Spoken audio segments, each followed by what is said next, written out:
থাইল্যান্ডের রাজনৈতিক অঙ্গন উত্তাল হয়ে উঠেছে একটি ফাঁস হওয়া ফোন কল ঘিরে।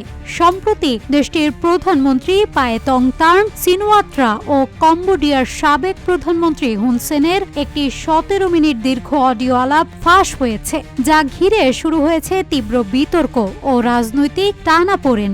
ব্রিটিশ সংবাদ মাধ্যম বিবিসির বরাতে জানা গেছে, এই ঘটনার পর থেকেই নড়বড়ে হয়ে পড়েছে থাই সরকারের জোট কাঠামো।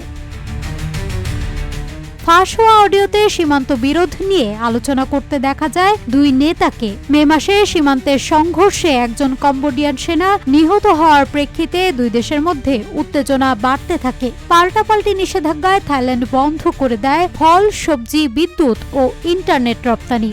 সমৃদ্ধির পথে এগিয়ে যেতে দরকার ইস্পাত দৃঢ় ভিত্তি। তাই স্থাপনার স্থায়িত্ব নিশ্চিত করুন সর্বোচ্চ মানের ZSRM ব্রডবার। ZSRM bond to bond. অন্যদিকে কম্বোডিয়া থাই টেলিভিশন ও বিনোদন সামগ্রীর ওপর নিষেধাজ্ঞা জারি করে।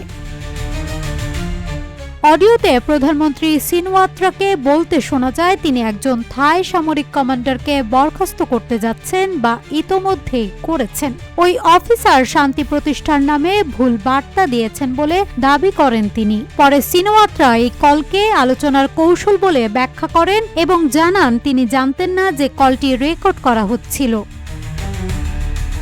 তবে বিরোধী দলগুলো এই ঘটনাকে জাতীয় নিরাপত্তা দুর্বল করার উদাহরণ হিসেবে তুলে ধরেছে এবং প্রধানমন্ত্রীর পদত্যাগ দাবি করেছে। এরই মধ্যে তার নেতৃত্বাধীন ফিউ থাই পার্টির জোটসঙ্গী ভুম জাই থাই পার্টির সরকার থেকে সরে গেছে, যা জোট সরকারের স্থায়িত্বকে আরও অনিশ্চিত করে তুলেছে।